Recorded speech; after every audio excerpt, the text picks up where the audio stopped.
Aqui estamos com o nosso Cappuccino Cast, com mais um episódio. E eu agradeço você por estar aí ligadinho, conectada conosco neste momento. E hoje, para uma entrevista com uma pessoa muito especial e um tema que com certeza vai te prender aí, vai te segurar. Eu, Frei David, com grande alegria te acolho, te recebo aqui e dou para você a nossa saudação franciscana de paz e bem. Então, vamos juntos começar o nosso episódio de hoje, que simplesmente tem o tema comunicar a fé na simplicidade. E hoje, aqui nos nossos estúdios do Cappuccino Cast, estou recebendo Adriane Werner, grande comunicadora, professora. Bom, dispensa a apresentação. Paz e bem, Adriane. Paz e bem, meu querido Frei David. Que alegria, que bonita a sua abertura desse programa. Que frase linda você escolheu para essa nossa conversa. Muito obrigado você também por ter aceitado o nosso convite, estar aqui gravando este episódio conosco. Mas para início de conversa, diga para os nossos queridos irmãos e irmãs, quem é Adriane Werner? Uau! Eu sou jornalista, 31 anos de atuação no jornalismo. Desses 31, passei 16 dentro de uma emissora de televisão. Lá eu fiz de tudo que a gente imagina em comunicação. Fui repórter, depois fui para a bancada apresentar jornal, fui diretora de jornalismo. E eu digo que lá foi a minha grande lição de comunicação, minha grande escola de comunicação. Há poucos dias, fez 15 anos que eu saí de lá. Então, 15 mais 16, 31 anos de atuação no jornalismo. E por que eu saí da TV? Porque ainda lá dentro eu comecei a trabalhar com treinamentos em comunicação. E a ideia de trabalhar em treinamentos em comunicação surgiu dentro da TV. Eu já era também professora universitária e na TV eu recebia muitos entrevistados no estúdio, como a gente está aqui, e percebia que às vezes aquele entrevistado não conseguia o seu melhor resultado, principalmente por motivos emocionais. Ficavam nervosos por ter que falar para uma câmera, não sabiam o que fazer com as mãos, se olhavam para mim ou se olhavam para a câmera na hora de responder, que tipo de roupa utilizar. E aí eu pensei, eu posso ajudar essas pessoas, unindo as minhas habilidades de sala de aula com as habilidades de televisão, criar treinamentos para que essas pessoas pudessem se comunicar melhor. E lá atrás, a minha empresa, a ideia da empresa comecei a ter em 98, e ela se tornou realidade em 2004, que eu comecei a trabalhar com o que a gente chama de media training, como falar para a mídia. E logo em seguida eu pensei, não é só a mídia na nossa vida, não é, Frei? Quantas outras situações nós precisamos falar em público, a nossa comunicação interpessoal, apresentar projetos, liderar reuniões. Então eu comecei a mergulhar na questão da oratória e estudar muito a oratória, a arte e as técnicas para o bem falar em público. De lá para cá, esse tem sido o meu principal norte dos treinamentos em comunicação. Depois veio um terceiro pilar deste tripé, porque também não adianta só a gente saber falar, a gente precisa saber se portar. Então comecei a me dedicar também ao estudo da etiqueta profissional, que até muitas vezes é um pouco incompreendida. As pessoas acham que é uma frescurinha, que é perfumaria, mas não é.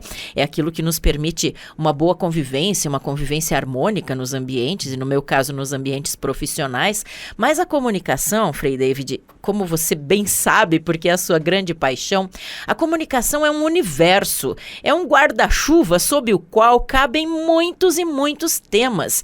Então, para quem gosta de comunicação, quando a gente começa a olhar em volta, existem inúmeras possibilidades de a gente escolher novos temas. Então, hoje em dia, por exemplo, eu tenho trabalhado muito com comunicação interpessoal, porque não é só o falar em público, é aquilo que eu converso com você, com os meus familiares, com os meus colegas de trabalho. Isso também precisa de cuidado. Sim. A chamada comunicação não violenta, que é uma metodologia de comunicação. Tá bem em voga essa. Então, ela parece muito nova, mas não é nova, né, Frei? Ela foi desenhada lá nos anos 60. Nossa. E hoje ela está tão em voga, eu digo que é por causa da sociedade tão intolerante que a gente vive hoje. Ela se tornou mais e mais necessária nos últimos anos. E hoje um tema que eu tenho trabalhado bastante é o que a gente chama de comunicação inclusiva. Como combater os preconceitos por meio da nossa comunicação. Certo. Não basta não sermos preconceituosos, nós precisamos combater os preconceitos. Não basta não ser racista, é preciso ser antirracista.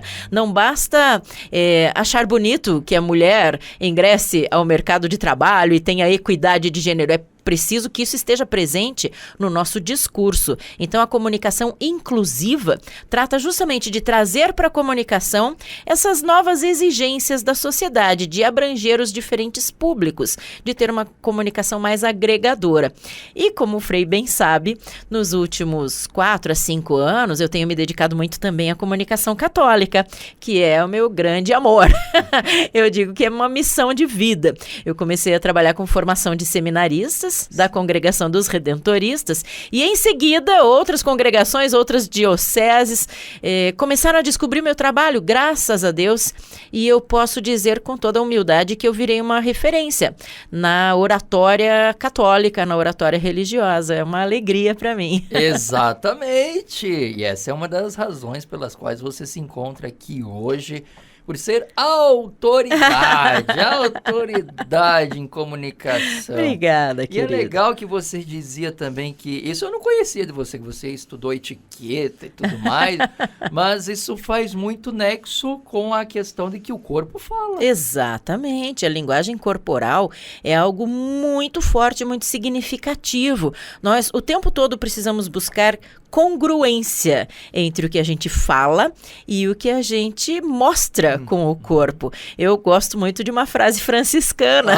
para ilustrar essa situação. Qual que é a frase? Pregue o evangelho a todo momento, se necessário, utilize palavras. Então, nós devemos viver aquilo em que nós acreditamos. E quando eu trato em públicos não religiosos, eu uso essa frase e digo, vamos extrapolar esse pensamento do evangelho. Vamos trazer para a coerência do nosso dia a dia. Se você prega o evangelho, você tem que viver o evangelho. Se você acredita nas coisas do seu trabalho, você tem que viver aquelas coisas do seu trabalho. Então, essa congruência, essa harmonia entre o que a gente fala e o que o nosso corpo mostra, precisa ser coerente o tempo todo. E tem a possibilidade do corpo estar expressando aquilo que eu não quero? Tem. No geral, por exemplo, você vai falar não fazendo sim com a cabeça, é difícil, a gente não consegue. Mas muitas vezes a gente quer dizer alguma coisa que não é muito a nossa verdade íntima, e isso fica explícito em algum momento, em algum pedacinho do nosso corpo. Há peritos estudando esse tipo de coisa. Na área criminal, por exemplo, existem estudos muito profundos a respeito disso, para perceber se aquilo que a pessoa está dizendo com as palavras está corroborado na sua linguagem corporal. É o olhar, é um sorrisinho, às vezes um sorrisinho de canto, que desmente tudo que a pessoa está falando. São as mãos inquietas, o pé, então, os pés é onde a gente mais denuncia a nossa grande verdade, porque a gente até tenta, se for o caso de eu querer te dizer algo em que eu não acredito, eu vou tentar fazer um semblante de credibilidade, vou tentar cuidar da minha linguagem gestual, mas dos pés a gente esquece. Então, onde a gente mais se denuncia é nos pés. Pés inquietos, pés apontando para a porta, denunciam a vontade de ir embora. Claro, a gente não pode ser assim determinista. Sim, toda a linguagem corporal precisa ser analisada em conjunto. Mas nos pés a gente se denuncia demais. Meu Deus do céu, olha só, eu já estou pensando, ela está me avaliando. Deixa eu olhar seus pés. Ela está me vendo aqui. Gente, que incrível. E esse bate-papo, então, obviamente que é uma pessoa católica com quem eu estou falando, porque vocês sabem que o nosso viés aqui é franciscano, é fazer esses links com a temática franciscana. E Francisco de Assis, a professora Adriane já bem mencionou, né? Pregue a todo tempo, a todo lugar, mas se necessário use palavras. Primeiro, vão vocês mesmos. Vai com a sua vivência. Isso, exatamente, que é onde nós vamos desembocar com a nossa fala. Mas uma das coisas que Francisco de Assis traz, e é revolucionário para o seu tempo, é falar a linguagem do povo. Ah, perfeito. É estar com o povo e ser do povo. E uma coisa que eu admiro muito na Adriane, meus queridos, é que ela tem todo esse cabedal de informações, mas é uma pessoa que fala simples. É uma pessoa que se faz comunicativa porque ela faz uma empatia com o seu interlocutor, e é por isso que eu trouxe ela aqui, para ela nos ajudar, porque é isso que Francisco de Assis pede. Eu bato muito na tecla da simplicidade, Frei. Imagina, por exemplo, se eu sou médica e eu vou usar o Medicaid na minha comunicação, isso, em vez de me aproximar das pessoas, vai me distanciar das pessoas. Então, eu preciso me despojar dessa linguagem, o que nem sempre é fácil. É difícil nós nos despojarmos dos nossos diferentes jargões profissionais e linguagens técnicas, mas eu preciso me despojar desse linguajar para adotar uma linguagem coloquial, conversada. Pode continuar enquanto isso você viu nosso cappuccino. Adoro, já falei que eu vou aceitar uns 5, 6 aqui. Então, a gente quando fala simples, isso nos aproxima das pessoas. E falar simples não é um vocabulário pobre, não é um vocabulário vulgar. Nós podemos ter um vocabulário muitíssimo rico e mesmo assim falar simples. É a busca da clareza, que eu acredito que é a principal característica de uma boa comunicação. Nós sempre nos certificarmos de que o outro compreende aquilo que nós estamos falando. Esse é o principal. Adianta eu falar e não ser compreendida? Sabe, talvez você já tenha visto um meme, Frei David, que diz assim: eu sou responsável pelo que eu digo e não pelo que você entende. Mentira! Eu combato muito esse meme, essa frase que se propaga por aí. Eu preciso ser responsável por aquilo que você entende, sim, porque eu preciso me certificar de todas as formas possíveis de que a minha mensagem vai chegar em você. Senão ela não se completa. Comunicação é troca. Se ela chegar em você e bater numa parede oca, ela não provocou efeito algum. Ela precisa reverberar em você e provocar uma resposta. Comunicação não é uma via de mão única, ela necessariamente precisa ser via de mão dupla. Comunicação é troca. E até lembrando da questão da linguagem corporal, que você dizia ainda há pouco. Essa troca deve estar presente em toda a nossa linguagem corporal. O olhar, por exemplo, é o elemento que mais estabelece conexão com o público. Então, a troca precisa estar presente no olhar. Se eu tenho um olhar fugidio e não consigo olhar para as pessoas, eu não estou estabelecendo essa conexão. A minha linguagem corporal deve abraçar as pessoas enquanto eu estou falando com elas. Então, quanto mais eu estiver de peito aberto, com as mãos espalmadas, mais eu vou conseguir trazer as pessoas para a minha comunicação. Então, a troca está presente em tudo e no linguajar simples, porque quanto mais a gente usa um linguajar técnico, pomposo, empolado, mais isso nos distancia das pessoas. Eu trabalhei por muito tempo, agora alguns trabalhos mais pontuais, mas junto aos atores do direito. Juízes, promotores, advogados, e você sabe que o estudante de direito, desde o dia que entra na faculdade, já começa a se acostumar com uma linguagem muito própria. O juridiquês, expressões em latim, palavras difíceis, construções frasais complicadas. E ali é um lugar, esse público é um público com que eu bato muito nessa tecla do falar simples. E não é, como eu disse, não é fácil essas pessoas, pegar um exemplo do direito, não é fácil abrir mão deste vocabulário, porque já vai para o automático. Nós somos seres de hábitos. Você já deve ter passado pelo sofrimento de tentar se livrar de uma gíria, por exemplo. Como é difícil a gente se livrar de uma gíria. Mesma coisa vale para todos os tipos de vocabulário. Eles se tornam parte do nosso hábito. A gente não cuida o tempo todo, não fica medindo as palavras o tempo todo. Então precisa trazer para o consciente, tirar do automático e pensar criticamente tudo aquilo que a gente fala. E uma frase que eu digo que até às vezes é meio pesada para o público, mas é importante para a gente parar para pensar, é o seguinte: nós não podemos utilizar o nosso vocabulário como um instrumento de poder. Eu não posso querer dizer que sou mais do que você porque eu falo bonito. Não tem sentido isso. A gente hoje deve buscar falar para ser compreendido e não para impressionar. Aquela época dos discursos empolados já passou. Hoje a gente precisa se aproximar das pessoas. Mesóclise, próclise, pelo amor de Deus. Me lembra do ex-presidente Michel Temer, lembra? Que só falava com mesóclises. É bem isso. Mas eu quero fazer uma construção de pensamento para ver se tem uma verdade ou não, dado aos seus estudos, a sua experiência, a sua vivência. Vou frisar aqui que o cappuccino tá delicioso. Ô, coisa boa! É, lógico, Cappuccino Cast. Temos que tomar um cappuccino enquanto batemos um bom papo. Olha, eu vou fazer essa construção de pensamento. Para mim, a linguagem burocrática, a linguagem como você bem usou, de juridiquês, mediquês e não sei o quê. Economês. Parece que ela começou a existir para falsear as realidades. Parece que quem fala difícil quer se esconder. Por que eu falo isso?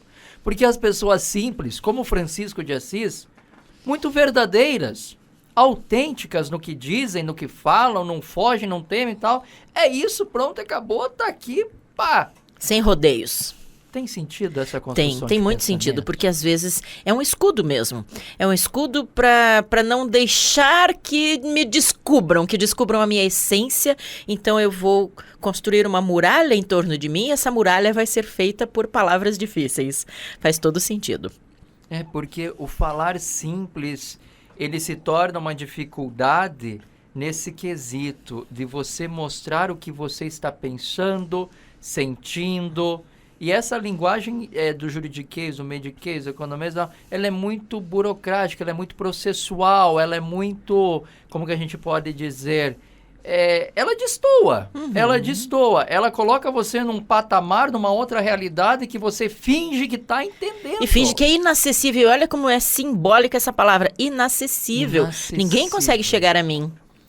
Então não deve ser a nossa busca, com certeza. Exato, porque a comunicação é se fazer próximo, né? E aqui, obviamente, que nós vamos bater nessa tecla, né? Quantos padres, quantos religiosos que quer falar difícil para mostrar que tem poder, para mostrar que tem alguma coisa. Como é que faz? Pois então, isso é até bíblico, não é, Frei? Se você quer chegar ao coração das pessoas, você não precisa falar difícil. Chegue ao coração das pessoas. Não é?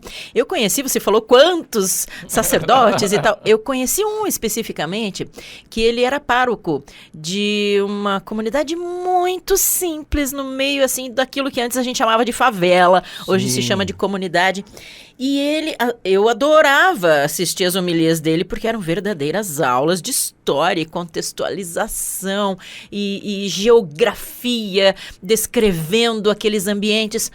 Mas as pessoas não conseguiam entender. Porque era um vocabulário citando filósofos e mais filósofos, citando palavras difíceis. E aí isso afastava demais das pessoas. Um querido, um intelectual de primeira grandeza. Mas até em nome de toda essa intelectualidade, seria necessário para ele dizer como é que eu levo isso verdadeiramente às pessoas, traduzindo tudo isso que eu quero dizer. É a busca da clareza mesmo. E isso é um caminho a ser construído dia após dia, não é de uma hora para outra. Por isso que nos nossos momentos da teologia a gente fala bastante sobre comunicação. Tivemos alguns momentos com a professora Adriane, do qual ela veio até nos colocar à prova mesmo, para saber se essa galera está captando a mensagem que hoje o padre, o religioso, todo mundo é convidado a ser claro no discurso, a ser simples. E agora até o Papa Francisco, ele colocou na Evangelii Gaudium. Adoro, esse documento é sensacional. Colocou na Evangelii Gaudium. É meu livrinho debaixo do braço, Frei. É incrível, é a essência do pontificado dele. Tá ali a carta do pontificado do Papa Francisco. E ele repetiu agora há pouco tempo também. Sim, numa homilia, não foi? Para religiosas, foi sensacional. Dizendo assim, gente, a homilia não é curso de história, não é curso de filosofia. Não é nem catequese, embora ela tenha elementos catequéticos, mas não é uma catequese. E deve durar até 10 minutos. Ele fala em 7 minutos, por aí. Deus, 7, olha só que olha só, ele está sendo bonzinho. E não é por acaso que ele cita os 7 minutos, Frei. É científico. Porque se a gente for olhar lá uns 40 anos atrás, os estudos da pedagogia e da andragogia apontavam que um ser humano contemporâneo, ocidental, porque tem todos os nossos costumes e tal, conseguia ficar concentrado em um único assunto, em média por 45 a 50 minutos. Até hoje, as aulas são divididas em períodos de 45, 50 minutos. Não é por acaso.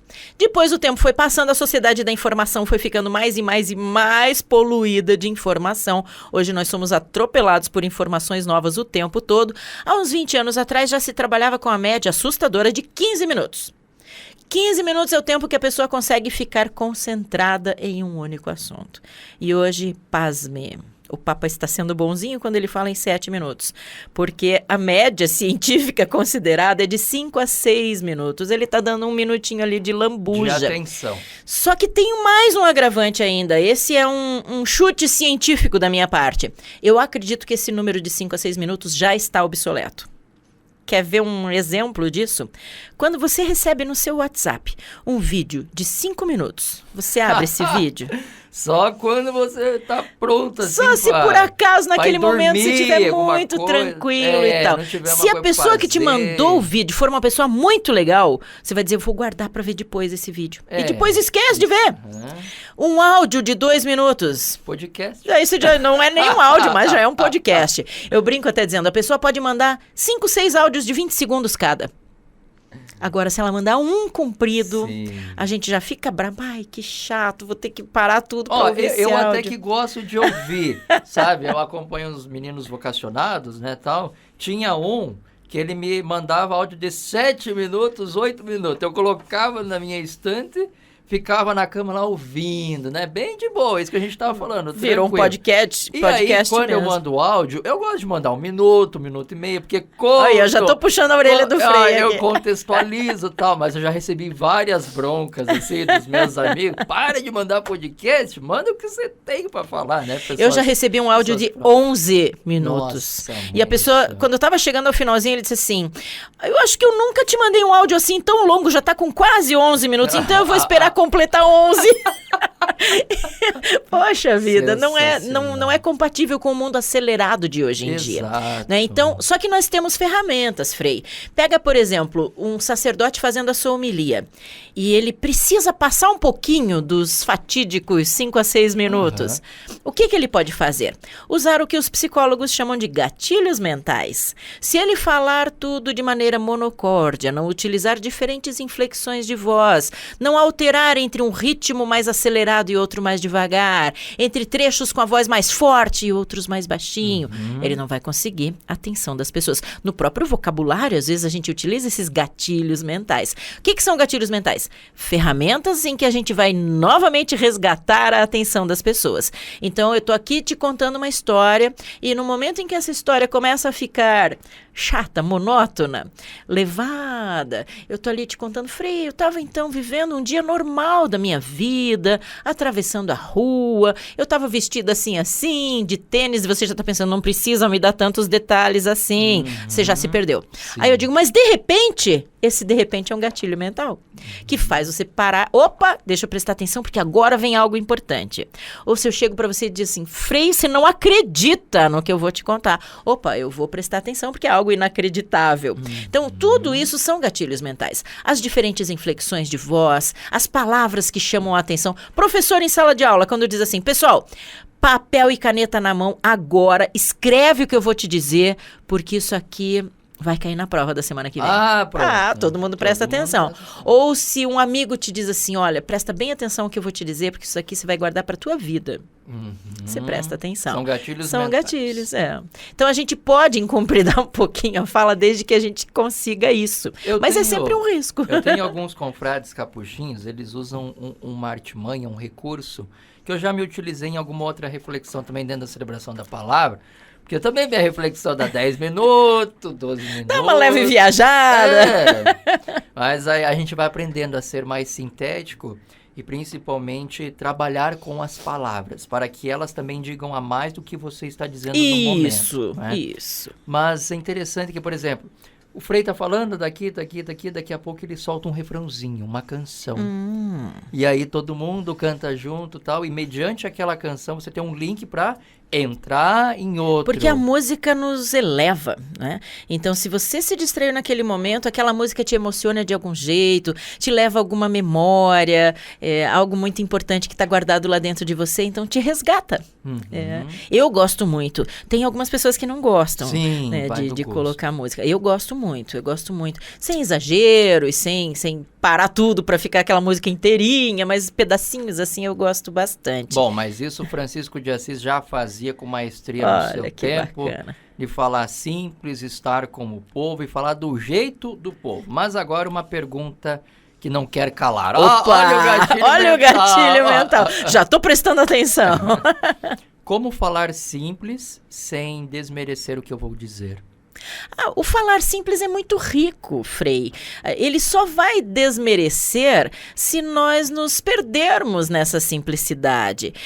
Todos nós temos vaidade. É errado, é pecado, mas mexe com o nosso interior. Então, por exemplo, se você olhar para dentro, você vai lembrar de algum momento da sua história de vida em que você se deparou com uma palavra nova e você dizia, opa, que palavra legal, eu vou dar um jeitinho de usar essa palavra no meu dia a dia. E esse a gente tá baixando a guarda para se deixar levar por esse deslumbramento, porque mexe com a gente, eu vou falar bonito, eu vou me diferenciar. Aconteceu comigo. Olha aí. Esdrúxulo. Olha, que palavra bonita, eu vou usar. Eu queria usar toda hora esdrúxulo. Então, porque a gente se deixa levar por essas coisas, né? Todo mundo quer falar bonito, todo mundo quer se apresentar bonito, todo mundo, mas a gente tem que ter, assim, a noção do limite para essas coisas. Você falou sobre o poder de síntese. Além da simplicidade, como eu disse que também muitas vezes não é fácil, é simples, mas não é fácil. O poder de síntese é uma das coisas mais difíceis em comunicação. Porque a gente sente que está cortando na alma. Poxa vida, mas se eu não disser isso, eu estou cortando na minha carne, eu estou cortando na minha alma. É tão importante, mas será que é tão necessário assim, neste momento, nesse contexto, eu descer a tão minuciosos detalhes? Muitas vezes não. Então, nós precisamos ter, por exemplo, uma apresentação em que eu possa fazer essa minha apresentação em 1h30, em 30 minutos, em 15, em 5 minutos. No jornalismo, a gente tem uma máxima, exagerada, é claro, mas de que todos os assuntos podem ser tratados em 30 segundos. Tem um livro, se eu não me engano, é do Nilson Lage, que é um teórico importante da comunicação brasileira, em que ele pega um estudo do hino nacional. E ele vai reduzindo a letra do hino nacional até o ponto em que ele chega e diz assim: a independência do Brasil foi proclamada às margens do rio Ipiranga. Ponto! Sabe? Deu a informação. Então, esse poder de síntese é um exercício diário. É a busca da objetividade. Importante, eu insisto muito em dizer, a objetividade não pode sacrificar a clareza. Porque a principal característica é a clareza. A segunda principal é a objetividade. Quando é que a gente deixa de ser objetivo? Quando a gente se perde nos rabichos dos nossos raciocínios. Então, eu estou aqui contando uma história, essa história me lembra uma outra, essa outra me lembra um exemplo, aí eu quero te contar mais uma coisa, de repente, Frei, por que a gente estava falando sobre isso mesmo? Isso é perder a objetividade. É a gente se perder nesses parênteses todos que a gente vai abrindo na nossa fala. Então, olha, podemos ter como grandes motes aí, ó, a simplicidade, a clareza e a objetividade. E dá para somar os três de boa. E é muito interessante também que, diante das produções de conteúdo que a gente faz, tal, principalmente as historinhas, as histórias pela fé. Adoramos, né, Beatriz? O pessoal sempre diz assim, poxa, e eu já recebi direct lá no Instagram, Frei, você fala de um jeito que o mais entendido ao mais simples vai compreender. E isso, assim, para mim, no pessoal, me realiza. Me realiza. E veja, você não precisa 15, 20 minutos para fazer um vídeo. De forma alguma. Tá vendo? São historinhas curtas que mandam o recado. Mas Jesus já fazia isso nas parábolas. Ele é a nossa grande lição de comunicação, Frei David. Contar histórias é a nossa grande ferramenta. Storytelling. É o storytelling. É a nossa ferramenta didática mais importante, mais profunda. Às vezes você não tem um vídeo bacana para apresentar. Às vezes você não tem na estrutura onde você vai falar, não tem como você usar um PowerPoint bacana. Você tem seu corpo, sua saliva, sua boca, seu corpo e seu cérebro para contar uma história. Que foi o que Jesus fez pra gente. Poxa, ele não deixou nada escrito. Tudo foi escrito depois que ele já tinha partido. Isso. E até hoje, 2000 e tantos anos depois, se eu falar parábola do filho pródigo, eu posso falar com um muçulmano, posso falar com um budista. Eles sabem do que se trata, porque a mensagem se propagou de maneira muito forte. Se nós falarmos da parábola do semeador, todo mundo vai lembrar do que se trata a parábola do semeador. Metáforas, muito próximo do contar histórias. Se a gente usa as metáforas que a Bíblia usa, elas são extremamente didáticas também. Então, tudo isso são ferramentas de comunicação que nós utilizamos e que podemos nos espelhar no grande mestre. E até porque quando você escuta algo nesse sentido, antes de você ouvir uma moral que quem está contando vai te apresentar, parece que instintivamente você já está tirando tem... essas conclusões, exatamente. Esse é o grande barato, vamos dizer assim, para usar um vocabulário bem pop. Esse é o grande barato de uma história bem contada. Ela sempre tem um porquê. Ela não é contada só porque era uma menininha que vestia uma roupinha vermelha, que tinha um chapeuzinho vermelho e ganhou esse apelido. Por que essa história? Por quê? Inclusive, isso é uma coisa que a gente tem que cuidar nas nossas apresentações, porque esse propósito da escolha da história tem que ficar muito claro para o público. Eu sempre cito um exemplo de um palestrante da área de vendas que eu assisti, e ele trouxe a historinha dos 3 porquinhos para falar de vendas. Só que ele não fez essa comparação. Ele não fez dizendo alguns vendedores são como o porquinho que construiu sua casa com palha. Alguns são como o que construiu sua casa com madeira e alguns com a casa de tijolos. Ele não fez essa comparação. Então, muitos daquela plateia simplesmente disseram: o cara está contando a história dos 3 porquinhos. Ponto final. No que isso diz respeito ao meu dia a dia profissional como vendedor? Aí vem uma outra característica, outra ferramenta de comunicação, que às vezes na escola a gente aprende que é um erro, mas que, se bem utilizada, é uma ferramenta poderosa de comunicação. Redundância. Redundância. O óbvio também precisa ser dito. Então, se eu vou contar a história dos 3 porquinhos para falar do perfil ideal de um vendedor, eu preciso deixar muito claro, porque senão alguns da plateia vão entender e outros não. Eu preciso deixar bem claro. Se você quer ser um vendedor precavido, você tem que ser como este porquinho que construiu sua casa de tijolos. Mas porque também... Parece óbvio, mas para alguém não vai ser óbvio. É isso aí. Tem no público de 100... É igual aquela piada que você conta, né? De 100, 50 entende e 50 não. Então você vai ser redundante por aqueles 50, em respeito Exatamente, a eles. Mesmo que seja só um. Porque os outros 99 não vão ficar ofendidos pela sua clareza. Não vão. Então eu digo, por exemplo, um professor, um formador, um líder de uma equipe, quando vai passar novas normas, procedimentos, ensinar como usa uma máquina que seja, ele precisa usar da ferramenta da redundância. Ele vai explicar uma vez, não precisa deixar explícito que está sendo redundante, mas ele explica uma vez, ele explica de novo com outras palavras, por um outro ponto de vista. E num terceiro momento ele traz esse problema para a prática. Problematiza a situação. Por exemplo, Frei, você entendeu certinho como é que a gente liga essa máquina? Você conseguiria vir aqui à frente e ligar essa máquina para os colegas perceberem como é tranquilo para fazer isso? Ah, claro, eu vou sim. Então, opa... Aí eu busquei a minha clareza, eu me certifiquei de que todo mundo entendeu. Então a gente tem que também perder um pouquinho esse medo da redundância. Claro que ela não deve ser absurda e nem muito explícita, mas muitas vezes, até intuitivamente, como você disse, muitas vezes a gente já usa a redundância. Porque... Isso eu digo até, Frei, que é quase que um mantra na minha fala, nos meus treinamentos. O óbvio também precisa ser dito. Eu brinco com os participantes. Repita comigo. O óbvio também precisa ser dito. Incrível, incrível. E dentro da tua fala você me trouxe algo que eu não tinha parado para pensar. Que nós temos no curso da comunicação, né, o emissor, a mensagem, o receptor. Mas muitas vezes para a mensagem não chegar ao receptor, ou o código não foi bem compreendido, ou houve ruído de comunicação. E sabe o que eu estava pensando aqui, enquanto você faz essa bela aula para todos nós? De que também a capacidade da pessoa não ter entendido a mensagem é a minha responsabilidade. E eu que gerei esse ruído nela. Isso não foi algo externo. Exato. Isso é um princípio da comunicação não violenta, que bate na tecla da autorresponsabilidade. Se você ficou magoado com o que eu disse... Sabe aquele pedido de desculpas disfarçado? Que a pessoa joga a culpa no ofendido?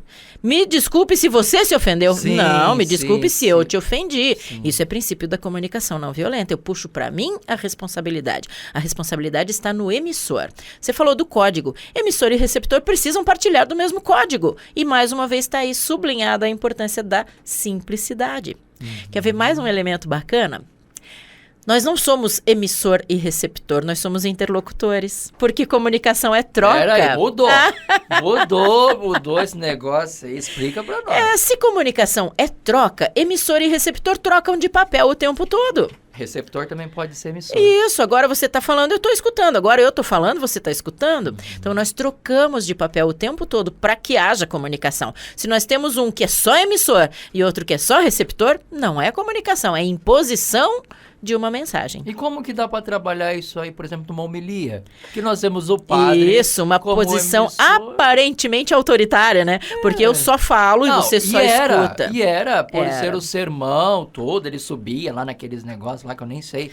O nome não é do meu tempo e tal, né? Também não é do teu, mas você sabe que o padre subia Isso. lá, fazia o sermão, todo mundo escutava e... Alguns até hoje fazem do ambão, né? Não conseguem sair do ambão. Isso. Então, no caso, é uma humildade que nós temos que ter enquanto oradores. Eu não gosto muito dessa expressão enquanto, mas é exatamente isso. Nós, enquanto oradores, precisamos ter essa humildade de perceber quais são as respostas que o público está nos dando o tempo todo. Então, são mensagens não verbalizadas. A gente precisa perceber a linguagem corporal do nosso público.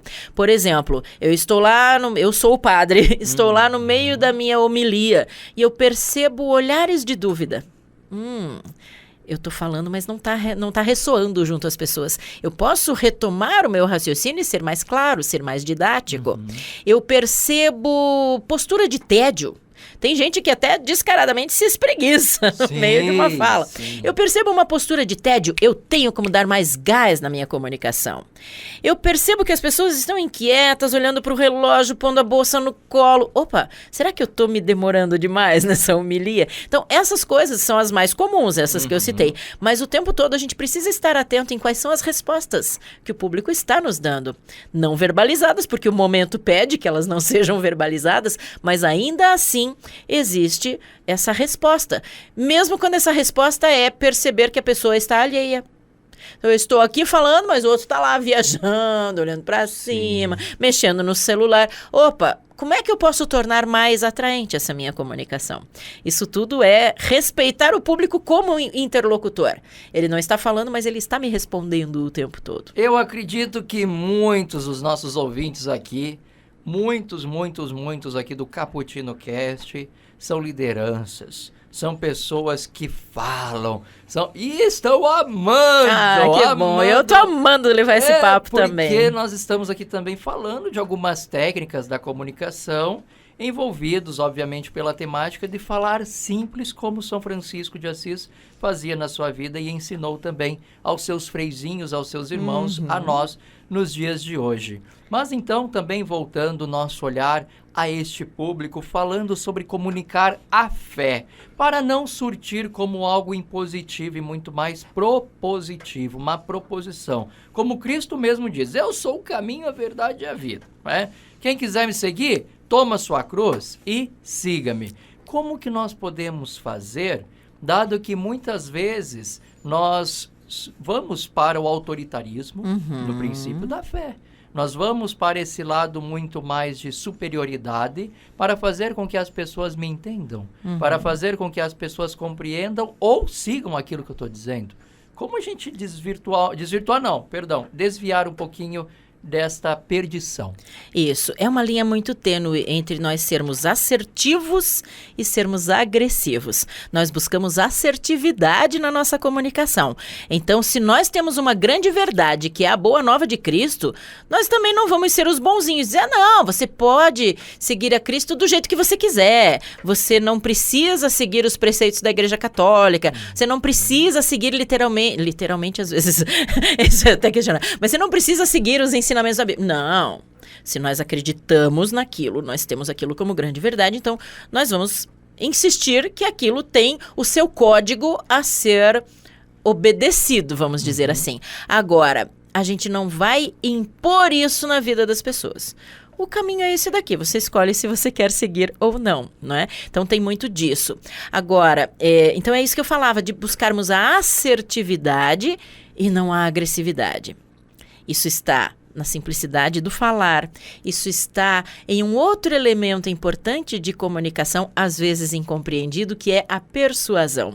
Assim como é uma linha muito tênue entre sermos assertivos e sermos agressivos, é também uma linha muito delicada entre sermos persuasivos e manipuladores. Se eu erro na mão do meu discurso persuasivo, eu posso ser manipulador. Então, por exemplo, eu posso fazer você tender a acreditar no que eu digo pela forma como eu encadeio as minhas ideias, pelas palavras que eu escolho falar, pelo tom de voz. Tratar de um número, por exemplo. Um número é um perigo, é uma brecha enorme para nós sermos manipuladores na comunicação. Quer ver um exemplo que eu sempre cito, até em tom de brincadeira? E as minhas vendas aumentaram 100%, Frei, do mês passado para este mês. Nossa, a Adriane é um fenômeno de vendas. Quem é que consegue aumentar as vendas em 100%? Não, é que no mês passado eu vendi uma caneta e neste mês eu vendi 2. 100% de aumento. Sim. Então, às vezes, a gente usar esse tipo de artimanha na comunicação torna a nossa fala manipuladora. Então, nós temos que ter um cuidado ético muito grande com a concatenação de ideias, com o uso de números, com o uso de comparações, para não fugir da verdade que nós queremos transmitir. Então, cuidado ético é o tempo todo. Como é que a gente se torna mais persuasivo? Em primeiro lugar, acreditando no que a gente diz. Se você tem, por exemplo, um sacerdote que está em crise existencial, é muito mais difícil ele conseguir um discurso, uma fala, uma apresentação que seja convincente. Se você tem um advogado criminalista defendendo um réu que ele sabe que é culpado, ele pode defender com todo o profissionalismo dele, mas ele não vai conseguir se entregar de alma naquela defesa, porque ele não acredita na inocência daquele cliente. Por mais técnicas que eles usem, a gente sabe que usam, mas cadê a verdade daquele discurso? Então, assim, contra a verdade que a gente sente, contra a minha verdade, a sua verdade. Claro que cada um de nós tem as nossas próprias verdades, mas se eu acredito com toda a minha força, com a minha alma, com o sangue correndo nas minhas veias, eu acredito de fato naquilo que eu estou dizendo, a minha tendência a ser persuasiva é muito maior, porque as pessoas vão sentir verdade naquilo que eu falo. E fora isso aí tem todas as ferramentas de persuasão, as palavras mais convincentes, até o marketing usa isso de maneira bem inteligente, né? Tem listas de palavras que são mais convincentes do que outras. Por exemplo, se eu uso muitas vezes a palavra você, eu estou tocando diretamente o seu coração, em vez de dizer vocês. Aqui no nosso podcast, por exemplo, se a gente vai se remeter aos ouvintes, se eu disser assim, você que está me ouvindo, é muito mais forte do que dizer vocês que estão me ouvindo. Por quê? Porque aí a gente fala com intimidade junto àquela pessoa. A telepatia está muito grande. Que coisa boa. Olha o que eu vou fazer uma outra construção de pensamento. O nosso amado Francisco de Assis era rico. Sim, ele não era nobre. Já li a história de vida dele, maravilhosa. Ele não era nobre, mas era rico. Então ele já tinha um status na sociedade. Mas, gente, esse homem, ele se aproxima dos leprosos de um modo que eles sentem confiança em Francisco. Porque Francisco realiza uma comunicação interpessoal. Francisco realiza uma comunicação sem palavras e até com palavras, mas porque ele se utiliza de um meio que hoje estamos necessitando. Para mim, é a empatia. É você se colocar no lugar de quem vai te ouvir, te escutar. Mas isso não só por palavras, comunicação, as atitudes da vida. Todas. Isso é questão de vida. E aí você tocou uma coisa que fecha a minha construção de pensamento, que falar para ser entendido é falar de coração para coração. Isso, sensacional. E veja que bonita a linguagem corporal de Francisco. É não ter o receio, não ter o pudor, nesse sentido profundo da palavra, de tocar o outro, de chegar verdadeiramente no outro. Certamente você já conhece esse livro que eu vou citar, que se chama As 5 Linguagens do Amor. É de um norte-americano chamado Gary Chapman. O livro virou best-seller lá nos anos 80, quando foi lançado, e hoje em dia tem sido muito citado também. O Gary Chapman era psicanalista e terapeuta de casais, e era também pastor protestante. E porque nos Estados Unidos a colônia, né, a cultura protestante é muito forte. E ele começou a perceber que ele estava salvando casais à beira do divórcio, porque ele descobriu que quase a totalidade dos problemas dos casais eram problemas de comunicação.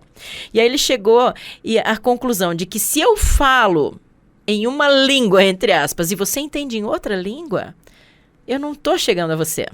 Porque eu preciso falar é franciscano isso. Eu preciso falar na língua que você entende. É o que Francisco chamou de a língua do povo. Eu preciso falar naquela língua que vai ressoar junto a você. E aí ele chegou à conclusão de que nós temos 5 linguagens do amor, que são palavras de afirmação. Algumas pessoas precisam ouvir palavras de afirmação, elogios. Eu te amo. Como você é importante para mim. Como você está bonito hoje. São palavras de afirmação. Isso se aplica a relacionamentos, mas isso se aplica a todo tipo de relacionamento. Não só relacionamentos amorosos. Relacionamentos de trabalho, por exemplo. Se eu sou seu líder no trabalho e eu percebo que essa é a sua linguagem do amor, eu sei que você vai se tornar muito mais motivado no trabalho se eu te der um elogio. Segunda linguagem do amor, atitudes de serviço.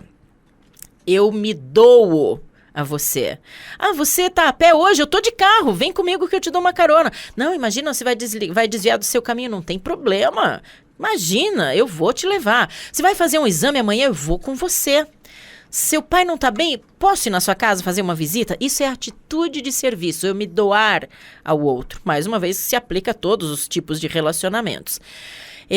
Outra linguagem do amor, tempo de qualidade. O tempo que eu estou com você é com você. Agora, por exemplo, nós estamos tendo um tempo de qualidade, porque eu não estou mexendo no meu celular, eu não estou aqui só, como uma expressão religiosa, não estou aqui só de corpo presente, eu estou de corpo e alma presentes. Isso é tempo de qualidade. Eu digo que a gente usa muito com os filhos, né? Porque a gente não tem mais tempo de ficar com os filhos, então a gente diz, não, mas aquele dia é o meu dia com ele. Domingo passado eu tive tempo de qualidade com a Beatriz. Nós pegamos o ônibus de turismo, a Beatriz está aqui, ouvindo tudo.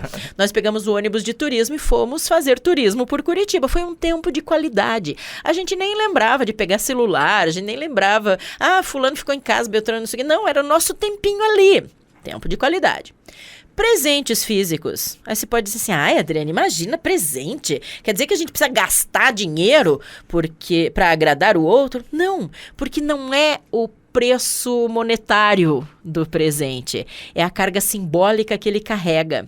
Então, às vezes, você vai visitar uma empresa e eles te dão uma caneta com o logotipo da empresa. Você pode dizer assim, é uma bobagenzinha, mas se aquela for a sua linguagem de amor, você vai dizer, puxa, que legal, eles lembraram de mim, que bacana.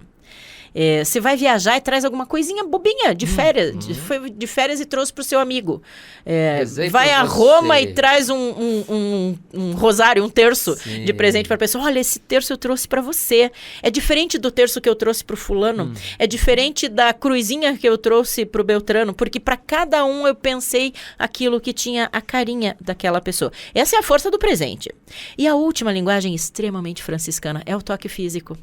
A gente tem muito receio do toque físico e a gente necessita. Na pandemia, todos nós percebemos o quanto nós necessitamos do toque físico.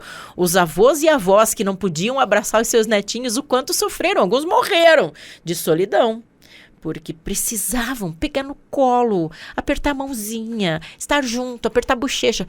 Todos nós precisamos disso. Então veja como são importantes. Todos nós temos as 5 linguagens do amor. Pegue a caneta, pegue um papel. Olha o gatilho pegue mental. a caneta e pegue o papel. Você que está nos acompanhando. Isso mesmo. E agora eu vou pedir para a professora Adriane, então, repetir as os tópicos. 5. Vamos lá, Vamos lá. Primeira linguagem do amor, palavras de afirmação. Palavras de afirmação. Elogios, etc. Segunda linguagem do amor, atitudes de serviço. Atitude eu me doar ao outro. De serviço. Terceira, tempo de qualidade. O tempo em que eu estou com você, eu estou verdadeiramente com você. Não estou dividindo a minha atenção. Usa isso pra missa, viu? Vai a missa é tempo de qualidade. Não só de corpo presente. Tempo de qualidade. Quarta linguagem do amor, presentes físicos. Presentes. E que não precisa ser um anel de diamante. Mas quem que não gosta de receber um presente? Tudo bem também. Mas quem que não gosta? E a quinta é o toque físico. Olha que bacana. o toque Então, todos nós temos as 5, todos nós precisamos das 5, mas todos nós temos uma preponderante. E olha que curiosidade, às vezes a minha mensagem do amor principal, de expressão de amor, não é a mesma de recepção de amor. Sim. Vou dar o meu exemplo pessoal. A mensagem que eu me sinto amada são as palavras de afirmação. Eu preciso que as pessoas digam, eu gosto de você, ai, que bom que você está aqui, etc e tal. Mas para eu me expressar, embora eu seja muito verbal, talvez seja a minha segunda, mas eu me expresso muito com presentes. Presente. E quem me chamou a atenção disso foi minha filha mais velha. Ela falou, mãe, você diz que a sua linguagem é palavra de afirmação, mas é presente. Cada vez que você vai viajar, você traz um presentinho pra gente, coisa e tal. Então é muito forte eu fico isso meio pra mim. perdido, porque eu gosto de tudo aí que você falou. Eu também. Gente, olha que incrível. E com certeza essas 5 dicas aí vai te ajudar também a ser uma pessoa mais comunicativa. Sim, e a dica é perceba em você e perceba no outro. Isso. Nós damos muitas deixas sobre quais são as nossas preferências. Então perceba isso. E tenha a humildade de deixar o outro também te tocar com esse amor, né? Exatamente. Tenha essa humildade de deixar a outra pessoa Quantos de nós temos comunicar? dificuldade em receber elogios, por exemplo? Nossa, eu conheço pessoas, artistas inclusive, que ficam altamente constrangidos ao receber um elogio. Sem dúvida, sem dúvida. E isso com certeza nos ajuda a aumentar a sensibilidade para ter essa empatia, ter essa abertura para o outro. E parece que é um caminho até chegar no toque físico, né? Parece mesmo, é interessante. Então vejam que a comunicação é muito mais do que microfone, do que rádio, do que televisão, é a vida sendo E veja como transmitida. Francisco se comunicava por todas as linguagens do amor. A ponto até de dizer a sua atitude é mais importante do que a sua palavra. Isso, exatamente, que é aquela frase que você disse. Talvez ele fosse mais de atitude de serviço do que de palavras. Olha só, já estamos diagnosticando São Francisco. Já dá um outro episódio, Sabe o que é interessante também, que eu estava aqui rascunhando, né, nas minhas anotações, de que as palavras, elas geram emoções, obviamente, né? E dentro de casa, muitas vezes, falta fala, falta diálogo entre os pais e filhos. E aí o clima na casa é um terror, porque ficam se comunicando por linguagens que não são expressas, linguagens não verbais. E o óbvio também precisa ser dito. E o óbvio precisa ser dito. Nos ajude, nos aponte caminhos para construir essa comunicação simples, comunicar a fé, comunicar a vida, também dentro de casa. Eu não tenho a fórmula mágica, porque infelizmente não existe uma fórmula mágica, mas nós precisamos reconhecer as nossas dificuldades nesse sentido. Então, por exemplo, o filho vai ficando adolescente, o filho se fecha no quarto, só quer ouvir música, não quer contar. Eu lembro da minha filha mais velha, por exemplo, quando passou pela adolescência, até hoje ela é um pouco assim, ela já tem quase 29 anos, casada, está indo pro segundo filho já, segundo netinho, o Frei já está a caminho. E ela namora o mesmo menino desde que ela tinha 14 anos. Agora eles já estão casados há alguns anos. Paixão à primeira vez. Desde criancinha eles se paqueravam. E aí aos 14 anos ele pediu em namoro, a gente achou tão bonitinho, achando que era bobagenzinha. Tá aí, estão casados, quase 15 anos de relacionamento. Mas veja só, quando eles brigavam, ela se fechava no quarto. E eu chegava, poxa, eu sou do verbo, né? Então eu tenho muito essa chegada em dizer pro outro, venha conversar comigo. Mas ela não. Então eu dizia, filha, eu tô aqui, deita aqui no meu colo, vamos conversar, põe pra fora, aconteceu alguma coisa. Mãe, eu não quero falar, respeite esse meu momento.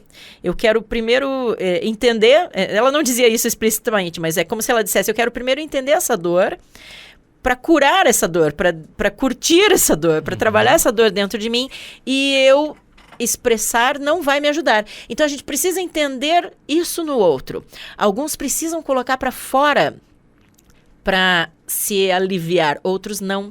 Outros precisam mergulhar e olhar para dentro. Essa minha filha é bem mais introspectiva. Ela quer ficar no cantinho dela quando ela não tá legal. Se eu entro, eu estou sendo invasiva. Agora, claro que, até pegando esse exemplo da adolescência, os pais sempre precisam estar muito atentos ao comportamento dos filhos. Ah, o meu filho não quer ir para a igreja? Eu já ouvi de uns 3 ou 4 sacerdotes com quem eu ia também me desabafar e aconselhar nessa situação, quando a minha filha mais velha se distanciou da igreja, e eles diziam assim, é normal esse período de distanciamento, não cobre demais, porque aí a rosca que a gente aperta demais espana. a sementinha está lançada e ela vai voltar. E voltou. Ela, agora, depois de casada, está vivendo uma fase ultracatólica de rezar o terço e tudo, lindíssima da gente ver.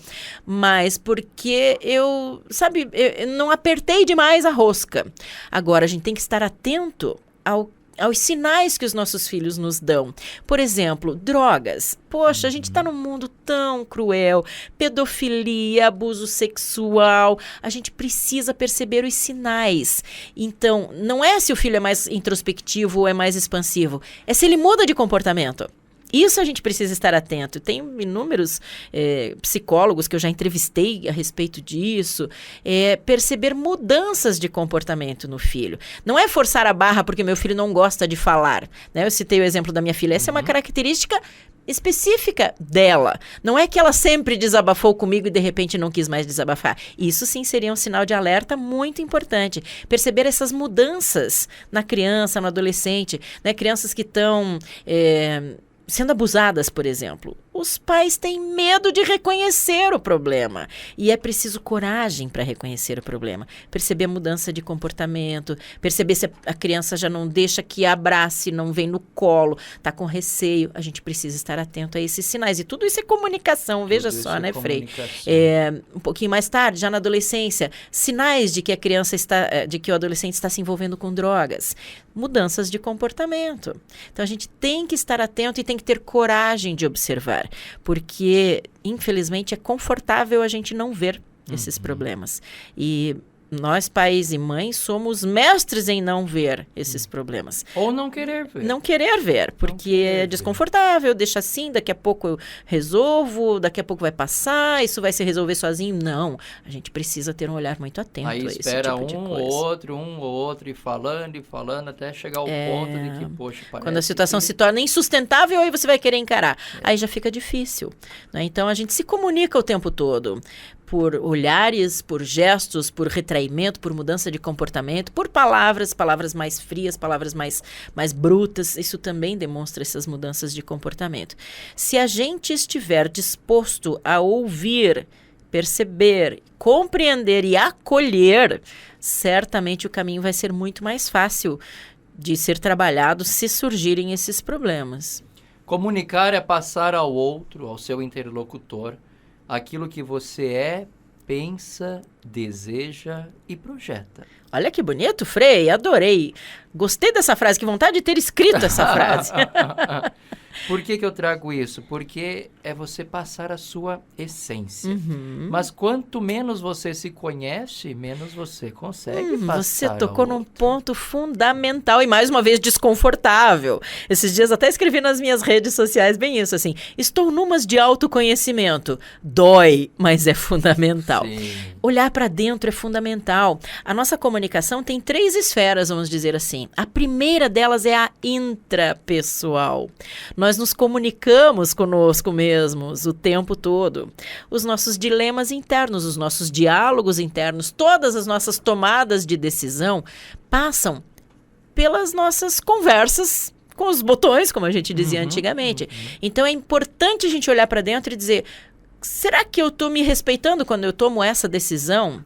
Será que eu estou levando em consideração os meus propósitos de vida quando eu escolho fazer tal coisa? Isso tudo são os diálogos internos. E o autoconhecimento é fundamental. No momento em que eu estou bem resolvida comigo mesma, eu consigo entregar muito mais e muito melhor aos meus interlocutores, às pessoas com quem eu interajo. Quer um exemplo? Quando a gente vai apresentar trabalho na escola, no colégio, na faculdade, olha, toda vez que eu bem me preparei, estudei, refleti aquilo, não houve temor. Mas quando eu sabia que eu só tinha dado uma passada de olho, meu Deus do céu, aí você se tremia por inteiro. E o teu diálogo, o discurso é totalmente outro. Gente, eu fui apresentar um trabalho, eu não percebi, eu estava com a mão no bolso. Aí logo a professora falou, mas essa insegurança, o que é? O que está acontecendo? Aqui, a Adriane falou para mim e tal. Eu falei, poxa, eu não tinha me tocado e percebido, mas naquele dia eu estava muito mais introspectivo, pensativo e aí refleti. E reflete mesmo, as nossas emoções dominam a nossa vida e quando elas são bem acolhidas por nós mesmos, elas passam a ser muito mais bem trabalhadas, né, Frei? O autoconhecimento é a chave do crescimento. Então, eu digo que a chave do sucesso é a gratidão. Ótimo. É a gratidão, você ser grato. Seja grato e você vai ver quanta coisa vai acontecer na tua vida que vai te encaminhar de um modo tão natural que, olha... E olha quantas coisas nós podemos ser gratos. Basta a gente ter o olhar para ver. Basta a gente olhar reconhecendo. Posso ser grata por isso, por isso, por isso, por isso, por isso. Exato. E do crescimento é o autoconhecimento. Porque isso que você disse, dói, machuca. Pô, mas eu tô assim, eu fiz isso. É você, cara. E às vezes a gente diz, não, eu tenho que manter essa muralha toda aqui. Mas uma hora cai. Uma hora cai. Não dá pra ficar levando máscara. As pessoas precisam enxergar esta fortaleza. Não. Quer ver mais uma coisa interessante da comunicação não violenta? O Marshall Rosenberg, que é o autor, né, de toda a metodologia, ele diz que nós nos conectamos muito mais pelas nossas vulnerabilidades do que pelas nossas fortalezas. Fato. Olha o exemplo de Jesus Cristo. Ele poderia chegar pra gente e dizer assim, eu sou Deus.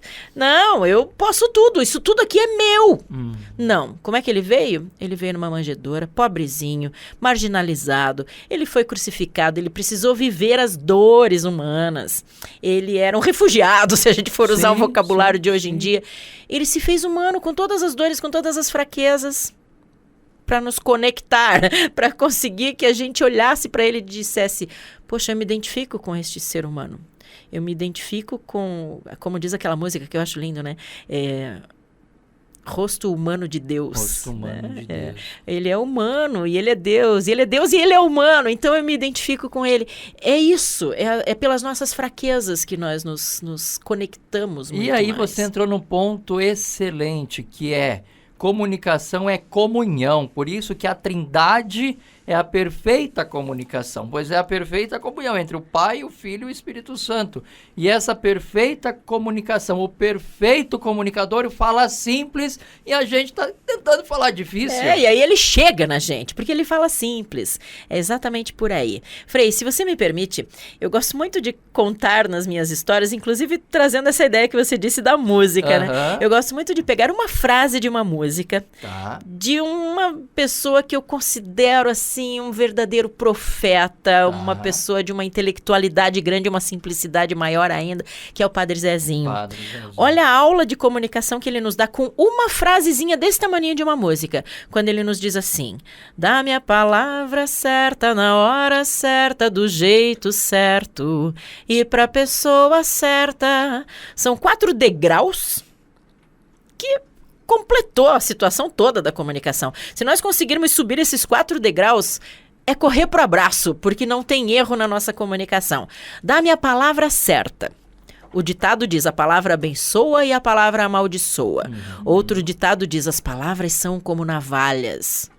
Que tipo de palavras eu tenho escolhido para me comunicar? Então a gente pede a Deus, que essa música é uma oração, né? Dá-me a palavra certa, para que eu abençoe e não amaldiçoe. A palavra para que eu consiga chegar à pessoa. Na hora certa. Qual é a hora certa de eu dizer? Eu preciso ter um olhar muito perspicaz para perceber qual é a hora certa. Vou dar um exemplo bem pessoal. Quando eu trabalhava na televisão, eu tinha uma maquiadora que era uma evangélica fervorosa. E ela pregava o tempo todo aos meus ouvidos. Achava bonito, porque ela era muito conhecedora da palavra, então eu tinha, assim, sempre muita paciência de a gente ter um tempo grande ali no camarim, quando ela fazia meu cabelo e minha maquiagem, ela pregava muito, ela contava passagens da Bíblia, ela comentava, dizia as coisas que o pastor dela tinha dito, tal. Só que quando isso se tornou um problema?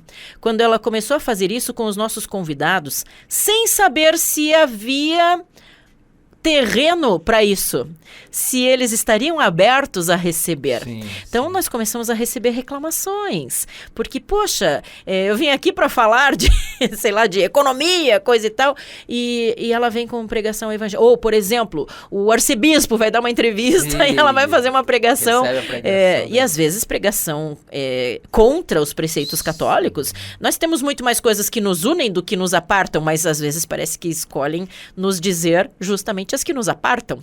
Né? Então, por exemplo, questionar a força de Maria para a nossa crença. Se você vai falar isso a um católico, vai doer, não vai ressoar junto a ele. Então, escolher a palavra certa na hora certa é extremamente importante. Se nós temos um confronto, um conflito, você fez algo que me desagradou e o meu sangue ferveu.